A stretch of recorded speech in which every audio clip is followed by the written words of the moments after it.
Before I get into the video that I'm going to do tonight, I want to do a little experiment, because when I do controversial videos, when I do videos that people are not necessarily going to, well, they're not really going to respond well to, are they? Most recent would be the Naomi-geddon, the video that I did with my problems with Naomi, etc. I have a feeling that when I do videos like this, people look at the title or listen to the first 3 or 4 seconds of what I've got to say, make up the rest in their heads, and have a rant. Here's what's going to happen. I'm going to do this video, and in this video there's going to be a particular key. If you find out what that key is, put it in your comment. If you have something to do, something to say, something to bash me for, something to slate me for on this video, you're going to include this key in your comment, or I'm going to know that you didn't watch the vid, so you're talking out of your own ass. How does that sound? For the rest of you, stay tuned, because I'm about to talk about Charlotte.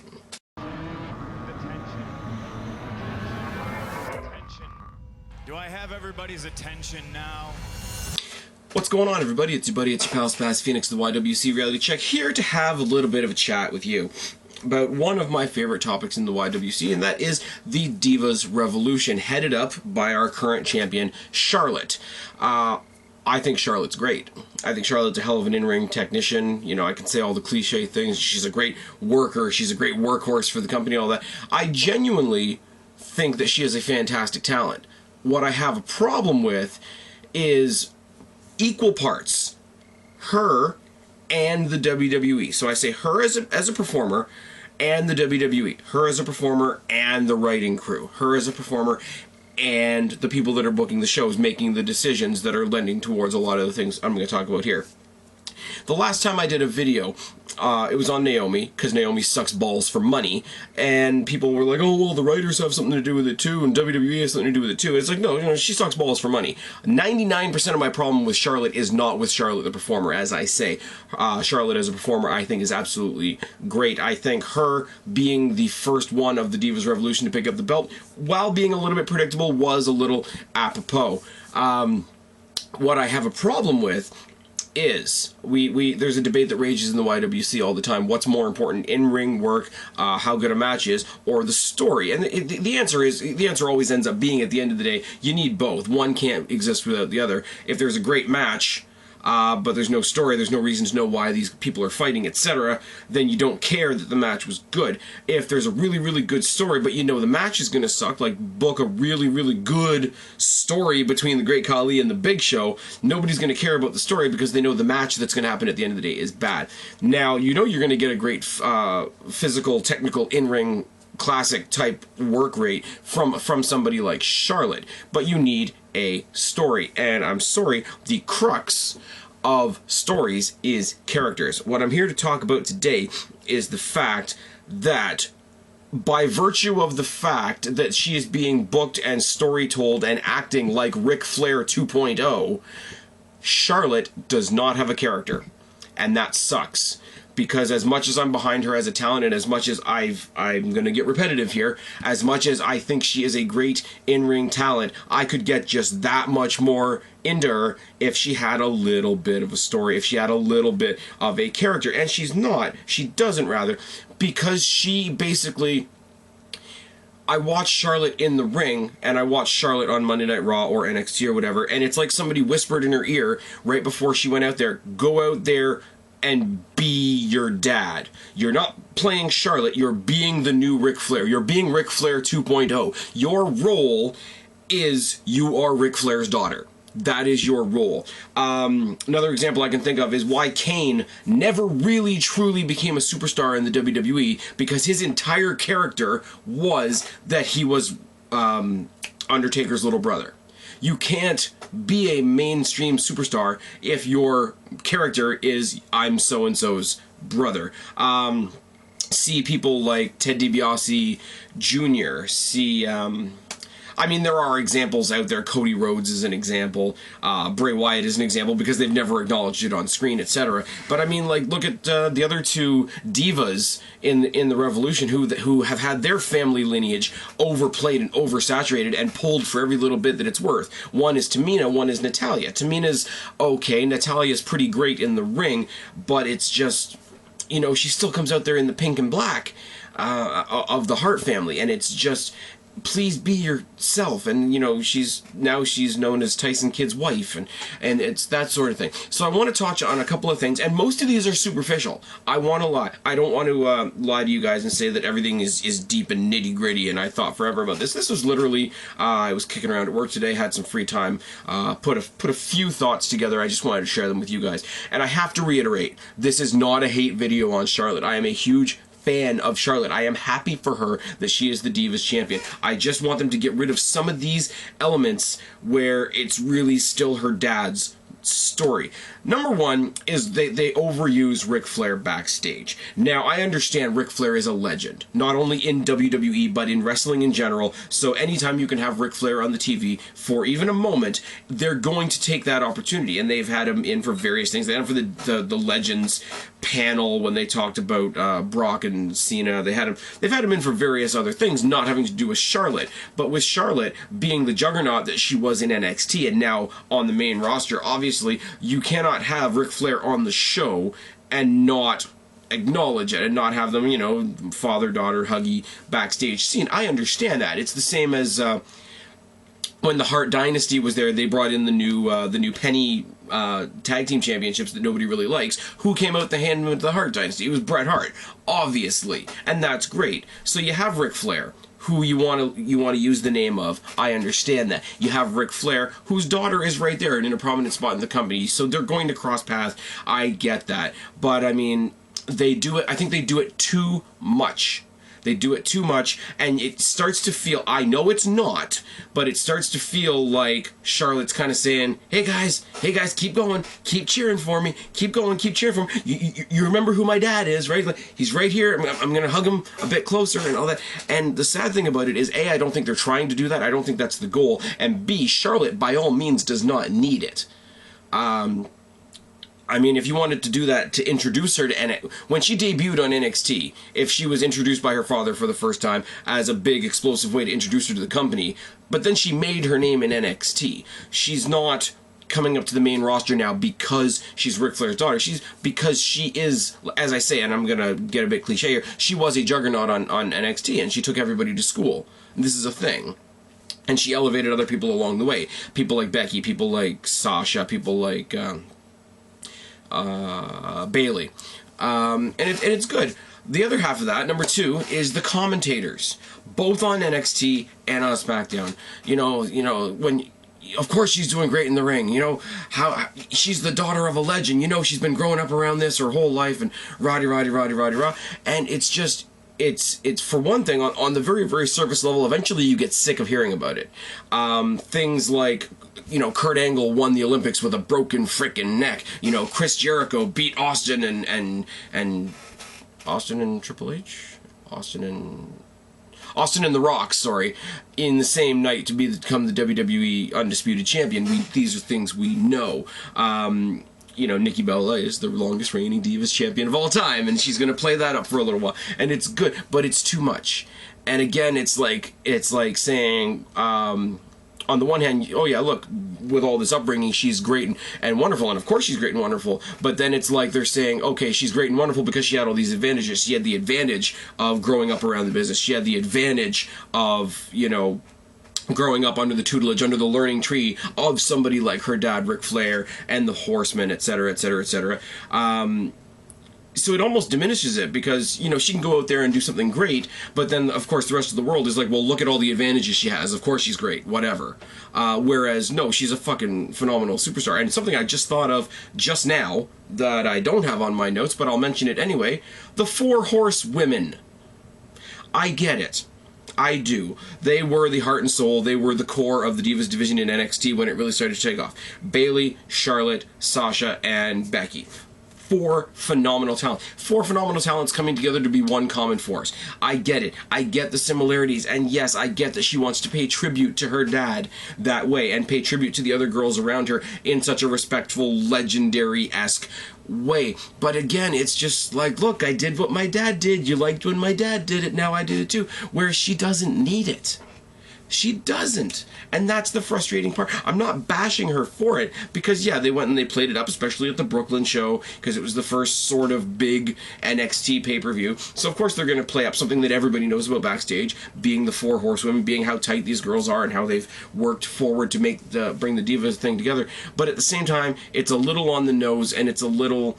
It seems cheap to a certain degree, and I hope you understand what I mean by that. Something a little more simple is just her entrance music is remixed Ric Flair music. It's remixed whatever that piece that Ric Flair used forever and ever and ever is. And again, I go back to somebody like a Curtis Axel, who it was a remixed Mr. Perfect thing. I mean, if one of Hogan's kids ever came to the WWE, would they be coming out to like a death metal version of Real American or American Made, or would they come out to Voodoo Child? I would hope not. I would hope they would branch off and do their own thing. Look at, again, I have to say my only example is look at somebody like Bray Wyatt. His dad's IRS. You couldn't get any farther. They haven't mentioned it. His brother's Bo Dallas. Once again, you can't get any farther from each other than that. And they've kept it that way, and it was good. Until the Royal Rumble, everybody knew that Roman Reigns was related to The Rock, but they didn't acknowledge it on screen. And it's better that way. It really is, because you can know if you're somebody that wants to know and you want to look it up online. Yeah, you find out that's Ric Flair's daughter. Yeah, you can find out the new girl Asuka that just debuted in NXT is from this company and this company. This company used to be known as this. She did this, this, and this, and here's all her history. That new girl Nia Jax is apparently another one that's related to The Rock. They're not pushing that, and you wouldn't know it. Unless you went and looked it up and read it on the dirt sheets or whatever, so you have no preconceptions going in, and it's good. Because here's the thing, and I want to sort of pause for a second. When you hear that music, you expect Ric Flair, you do, and Charlotte could have a phenomenal career without measuring up to her dad. And I'm not saying she won't, and let me be clear once again, because I'm kind of having a bit of a ramble here. I'm not saying that Charlotte isn't fully capable of measuring up to the measuring stick that her dad set for her. I'm not saying that at all. But I'm saying even if she doesn't, she could still have a phenomenal career. But now you bring her in as Ric Flair 2.0, she's expected to be Ric Flair 2.0. You reach the level of a Ric Flair, that's fucking phenomenal. But now in her case, it's what was expected. Now what else are you going to do? That's an unfair pressure to put on her as a talent. It's terrible. Do it with Flair. Her catchphrase that she uses in like half her promos, her and Becky Lynch typically end off a promo with, we're going to kick some lass and we're going to do it with Flair. Now, take somebody like a Becky Lynch. Now, we've heard a little bit about her training story with Finn Balor in Ireland through some video packages in NXT, but we don't know anything about Becky's family. We don't know anything about where she's legitimately from. So we're getting to know, this is why I gravitate to people like Becky and Paige and AJ and all that sort of thing, because they very well may have a wrestling family history, but I don't know about it. I get to judge them solely on what I see in the ring and go from there. Now, I go to a Charlotte match, and I'm familiar enough with Ric Flair, I have a certain idea, whether it's conscious or not, whether it's intentional or not, I have a certain amount of expectation in my head, and that is unfair to her as a talent. Her dad, who's been in the wrestling business, 18 or 16 titles worth of a career, and her, who's been on the roster, let's face it, a couple of months, they're not going to be performing the same way, and they shouldn't be expected to perform the same way. That shouldn't be the measuring stick. But you get somebody like Becky, who has a catchphrase like she's going to go kick some lass. Now, is it catchy? Is it kitschy? Is it going to get old in a month? Is it the best catchphrase that they've ever come up with in the WWE? Absolutely not. I think it's corny as shit, to be quite honest with you. But she's playing off a little bit of a crazy, a little bit of an off-the-wall character, so that at least when she says it in her own head, she enjoys it and she thinks it's great, but it's hers. We're just going to do it with Flair is basically, like, I know it's a play on words. I get it. You're going to go out and you're not just going to, go through the motions and run the ropes and do a wrist lock. You're going to put a bit of flair into it. I get it. Puns and double entendres and plays on words and all that sort of thing. That's how half the people in the WWE and wrestling history got their last names. Beth Phoenix. Let's be real about this for a second. Mike Awesome, Lance Storm, James Storm, Robert Roode. You have these things with last names so you can play around with them like this. But for the daughter of Ric Flair to come out there and say, I'm going to do it with Ric Flair, that doesn't make any sense. If for her to go out there and say, I'm going to do it with Flair, basically is like, well, guys, you like my dad, I'm going to come out and do it like my daddy did. And again, once again, that is not the intent. That is not a bash on Charlotte, but that is how it comes across. If you want to come from the jaded perspective where I want to enjoy this like I'm doing right now, I want to enjoy this talent for who she is, not for who her dad is, that's something that's going to grate the wrong way. Another point, and this is even more on point, and you guys might groan at me for this one, Charlotte's merch. Charlotte, if you go to WWE shop, and I know this is a little tiny thing, if you go to WWE shop, you look under the Charlotte section, there is one item. There is the one blue t-shirt that says, if you're going to do it with Flair. Now, I went on to the site to make sure I was right, because sometimes they have the names written really small up by the collar or whatever.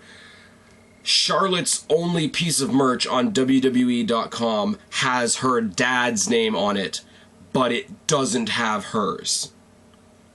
That speaks volumes. That speaks... I'm not coming out with a shirt that says Charlotte. I'm coming out with a shirt that says I'm Ric Flair's daughter. It's just weird.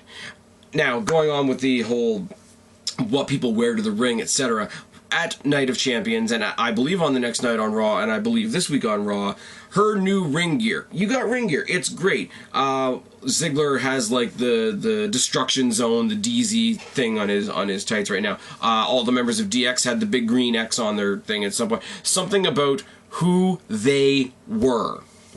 What does Charlotte have? With all due respect to an awesome talent, and an awesome talent that I am fully invested in as a talent. And, you know, we're getting away from the Barbie dolls, we're getting rid of the stupid drama, we're getting rid of the, you know, the bra and panties matches and the pillow fights and the lingerie matches and all that sort of thing. We're concentrating on wrestling. We're talking about building up these girls to be themselves. What does she have written across her tits? Woo! I know it's a little thing, and I know it's supposed to be cute, and I know it's supposed to, like, say where she's come from, and I know it's supposed to, you know, hey, she comes from good stock, you know, 3rd generation, 2nd generation, whatever. It's one of those things that's too on the nose. Same thing with her doing the woo chant in general, in the ring with people, like, getting up into people's faces and doing the big wide-eyed and woo! It's like, I'm here, and every day is Halloween, and I'm here dressed as my dad. And it's that feeling. It's like, no, show me something. Show me who you are. I already want to cheer for you because I know you're talented as fuck. But now show me who you are. And it just the woo chants in general. The in-ring offense that she does. As I started the video, and as I've been saying ever since I started the video, you cannot scoff. You can't throw any red flags on her abilities in the ring. You can't throw any red flags on the fact that her and the other Four Horsewomen in NXT had the best women's matches we've seen in WWE in, I would say, the last 5-10 years or so, at least. You can't question it. Other than there's a lot of little niches of her in-ring repertoire that are from her dad's arsenal. Now, that follows. Obviously, her dad trained her at some point. Obviously, her dad helped her choose other people to train her. So those things are going to be passed down. I understand that. But when you do stuff like like she does the strut, which is again like, daddy, look, I can do it too. When you do things like that really, really slow motion, like when you got I don't know what it's technically called, but when you got somebody down on the mat and you walk towards them really slowly and you do that really awkward looking knee drop roll through thing like her dad, it's off-putting. It's not only off-putting because it's Ric Flair offense, it's not only off-putting because a young 20 whatever years old she is, in shape, in the prime of her career, athlete is, for that couple of seconds of the match, emulating the moveset of a 60, 70-year-old man, but it's the fact that the rest of the time, the offense is so great, so fluid, so technical, so, like, all the ring psychology is there, and rah, it's all there, but then there's, like, a pause. She puts that great match style on pause to be like, okay, I have to do a Ric Flair for a second. And it's just weird. And it's just really weird, and it's off-putting, and it stalls the match. Not only is it, okay, I'm gonna stop being Charlotte for a second. I'm gonna stop being Charlotte for a second because I have to be my dad a little bit. And it literally, in her character, in her demeanor, in the way she puts on a match, and in the way that I watch the match, and from talking to a couple other people online as well, it puts a pause in the flow of the match. And I mean, if it was her first time main eventing WrestleMania, and her dad was in the front row just for that show, and we hadn't seen him in the front row for all these other shows that he's been at. Say she made it to WrestleMania. Her big goal in life is to main event WrestleMania for the Women's Championship, which is a pretty lofty goal. I will admit. I will give her all the credit in the world for that. I, unfortunately, being a realist, I don't think that's ever going to happen. But say it did. Ric Flair, front row, watching his daughter main event WrestleMania. Okay, so at that point, you got your opponent down. You know you've got your opponent down. You want to be cocky. There. Then you take a nod at your dad one time, give him a little bit of a strut, go back into the match. And do it on the big stage. Do it because it's a big night. Do it because you haven't been doing it in every match ever. So that in that one moment, in that one night where you win the women's title at WrestleMania, then you had that little moment to nod and send a shout out to your dad, or a dedication, however you want to call it. But if these little nods to your dad are a part of your everyday,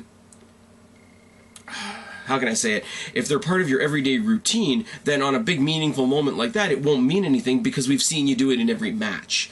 It's all good for you to dedicate something to your dad and to do something very special just between the two of you. But the crowd, knowing how special that is, wants to be invested in that and emotionally caught up in that too. And we won't be because you do it every match. It doesn't mean you're a bad wrestler. It doesn't mean she's a bad talent. It really, really doesn't. But stop taking these moments in your matches to stop being Charlotte and to be Ric Flair for a couple of seconds. Because the crowd, honestly, the crowd that loves Charlotte wants Charlotte to be Charlotte. They don't want Charlotte, or at least I will speak for myself, I don't want Charlotte to be another Ric Flair. Ric Flair had his time. I have a shit ton of respect for Ric Flair. But put those on the shelf or save them for a special occasion, and the rest of the time, build your following, build your legacy in your own personal career because it's yours on being Charlotte. And the prime example of that, and this is going to be the last point I'm going to make, is the figure eight. Figure eight is the modified figure four, which is fine, and I get it. It's Daddy's move, and I get it.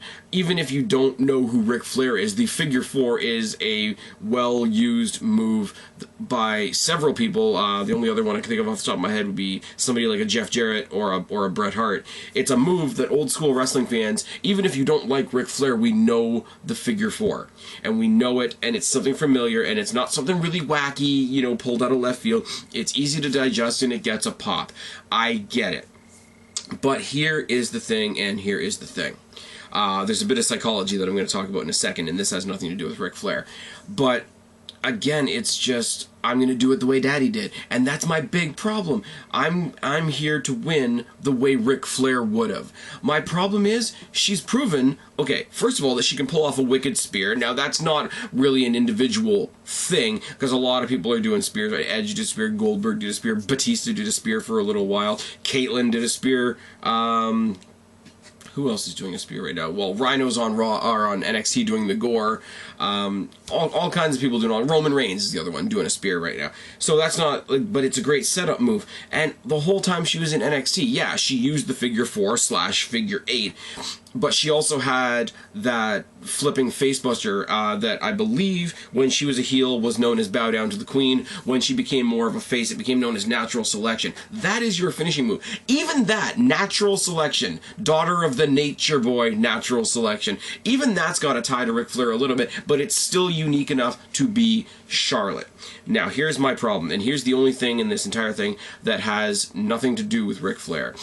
My problem with Charlotte right now and the way she's being used, the way she's being booked by WWE, and I've said this before, and somebody asked me about it, so I'm going to try to explain it again. I said after Night of Champions, I was afraid that they were going to start giving Charlotte Daniel Bryan booking. First of all, people thought I was taking a cheap shot at Daniel Bryan. I'm not. Much like Charlotte, Daniel Bryan is an amazing talent. It sucks that he's not around right now. The way WWE used him and booked him was terrible. A lot of it having to do with psychology. Daniel Bryan, if you guys remember my reviews from a little while ago, would go through a match, and because he'd had problems with his neck and his shoulder and his head, everybody, from the Luke Harpers to the Sheamuses to the Mark Henrys to whoever, would focus on the neck, focus on the shoulder, focus on the head, and he would sell it the whole match, and he would sell it great, until he started his comeback that included a couple of suicide dives, and the friggin' the Benoit style headbutt, and he'd be able to hit those without any repercussions and win the match, and that's bad. And what they've started to do now with Charlotte, because Charlotte is tall, which means she's got long legs, which means if you want to target a body part, which is the simplest component of psychology, you target somebody's long legs. The taller they are, the longer their legs, you fuck up their legs, you knock them down, you take them out. It's wrestling 101. I hate that terminology because of some of the people in this community that use it, but wrestling 101 says you target a body part until there's nothing left of that body part. Nikki Bella, Brie Bella, everybody else that we've seen since Night of Champions has worked over Charlotte's legs. And it makes sense, because if you're going to lock on submissions, or if you're going to beat on an extremity, on a what's the word I'm looking for? Extremity, I think, is the word I'm looking for. A limb! There we go! A limb! Like a tree, except at the bottom. You're going to do it because they're right there, and they're big and they're huge. It's like when somebody comes in with an injury and it's wrapped up. You go for the bandage because it's big and it's obvious and it's right there. Charlotte is a slim, tall girl. The leg is huge and it's big and it's large and it's a big target and it's right there. So people target the leg, and it's great. And you do it the whole match, and it's great. The opponent works the leg the whole match. They do everything that makes sense to do to that leg. And she sells it because she's phenomenal. Because she's talented, because she's got that family background and a million people whispering little hints, little tweaks that she can make to her performance. She sells it beautifully. She's bawling in the ring because somebody's threatening to rip out her leg at the hip until the end, because she needs to be Ric Flair 2.0, and she locks in the figure 8, which uses both legs and makes no sense. Because they could do that. They could do it, and they could sell and I said this after Night of Champions, they could sell a spear being pushed off of one leg. They could sell Bow Down to the Queen / Natural Selection as being pushed off. You know, she had one leg worked on, but she managed to hobble over on the other leg, and she still managed to hit her finisher. But because they're so determined to make her Ric Flair 2.0, they force her into using that figure 4, figure 8 submission move that undoes all the great work that she does in the ring. All in the name of using a move that ties back to her dad, because I think WWE or the writers or the bookers or whoever, maybe even Charlotte herself, if she's having a few doubts, think that we constantly need to be reminded that she is Ric Flair's daughter. But the more they do that, the more they chip away at her, the longer she's here without a personality, the harder it'll be for her to ever start developing one. Because eventually, her personality will be, to all of us, it's Ric Flair's daughter, rather than it's Charlotte. And that's shitty, because I like her, and I want to see more Charlotte and less Ric Flair's daughter. And if that makes me a bad person or an asshole or a hypocrite or somebody that doesn't know what they're talking about, that's fine. That's wonderful. If you have actually listened to the points that I'm not actually angry. These are just this is a matter of an observation, a little bit of a one-sided conversation I wanted to have with you guys. If you want to bash me like people did in the last video, here is your keyword. Your keyword for this, if you want to bash me, if you want to say that I'm full of shit, but you want to prove to me that you actually listened to my points first, the key word that you need to include somewhere in your comment down in the box below, whether you like me or hate me, put the comments down in the box below, include the word WrestleMania. Charlotte wants to main event WrestleMania. So include the word WrestleMania in your comment section down below if you want to tell me that I'm full of shit. Because if you don't, I'm going to know that you, in fact, are full of shit. Because that's what people do here. And it sucks that I have to build that into my videos now just to see who's actually commenting on what I've actually said. But that's mostly for the people that are drawn to this video because of haters and bullshit. Not my fans, subs, supporters, viewers, whatever you want to refer to yourself as, because you guys are great. And my loyal viewers, the ones that talk to me on a regular basis, I think you guys will, even if you don't agree with me, I think you guys will know where I'm coming from, and hopefully not bite my head off, because this is not a very good looking head to begin with. You won't get a very nice trophy. It won't be like Seth Rollins with the bronze head and whatever. And now I'm rambling. So that's that. That's my thoughts on Charlotte. Love her as a talent. I wish we could get to know her more as a character as these stories progress from here on in. That's about it. It's Friday, and I got some other shit to knock out of the park. So I've been Spaz, your YWC Reality Check. Subscribe up there. Talk down there. Start a conversation. Keep all of these conversations going. Don't be a stranger. I'll talk to each and every last one of you later. But for right now, I'm tagging out. Bye, guys.